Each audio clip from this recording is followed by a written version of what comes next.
Hello everyone, welcome to my YouTube channel. අද මම ඔයගොල්ලොත් එක්ක share කරගන්න යන්නේ එදිනදා ජීවිතයේදී අපිට වැදගත් වෙයි කියලා හිතන පුංචි gadget එකක් ගැන.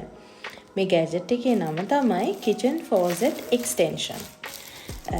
මේ gadget එකෙන් අපිට කරන්න පුළුවන් දේවල් කිහිපයක් තියෙනවා. ඒ කියන්නේ අපේ sink එකේ tap එකට මෙන්න මේ extension එක සවි කරපුවාම අපිට මේකෙන් rotate ඒ කියන්නේ අපිට මේක rotate කරලා ඕනම පැත්තකට rotate කරලා අපිට use කරන්න පුළුවන්. මම ඕගොල්ලන්ට දැන් පෙන්නන්නම් මේ gadget එකේ මට හම්බෙච්ච කොටස් ටික. මම මෙන්න මේ කොටස් දෙක නම් පාවිච්චි කරන්නේ නැහැ. මොකද මට ඕන වෙන්නේ මෙන්න මේ දිග extension එකයි මෙන්න මේ white part එකයි විතරයි. ගැහැණු ළමයෙක්ට උනත් ඉතාමත් පහසුවෙන්ම සවි කරගන්න පුළුවන් මෙන්න මේ kitchen extension එක. ඒ කියන්නේ faucet extension එක කොහොමද සවි කරගන්නේ කියලා මම ඕගොල්ලන්ට පෙන්නන්නම්. ඕගොල්ලන්ටත් මේ වගේ gadget එකක් ඕනේ නම් මම ඒකේ link එක මේ වීඩියෝ එක යටින් දාන්නම්. ඔයගොල්ලෝ ගිහින් බලන්න. හරි.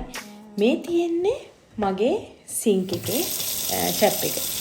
එතකොට මෙන්න මේ කොටස තමයි මම ඉවත් කරලා අපේ extension එක සවි කරගන්න යන්නේ. මෙන්න මේ වගේ filter එකකුත් තියෙනවා. ඔයගලන්ට පේනනේ. ඒ වගේම තමයි අපිට හම්බෙච්ච extension faucet extension එකෙත් ඒ වගේ filter එකක් තියෙනවා. මෙන්න මේ white part එක මම මේ extension එකේ කොටසට දාලා tap එකට සවි කරගන්න තමයි යන්නේ. මෙන්න මේ විදිහට tap එකට අපි තියලා මේක දකුණු පැත්තට කරකවපුවාම මේ විදිහට පොඩක් තද වෙනකන් කරකවන්න. නැත්නම් සමහරක් විට වතුර ලීක් වෙන්න ඉඩ තියෙනවා. එහෙනම් මෙන්න මේ විදිහට ඔයගලන්ට අතට දැනේවි ඒක දැන් හරියට සවි වෙලාද නැද්ද කියලා. ඊට පස්සේ බලන්න. පේනව නේද? දැන් මේක අපිට ඕන පැත්තකට rotate කරලා use කරන්න පුළුවන්.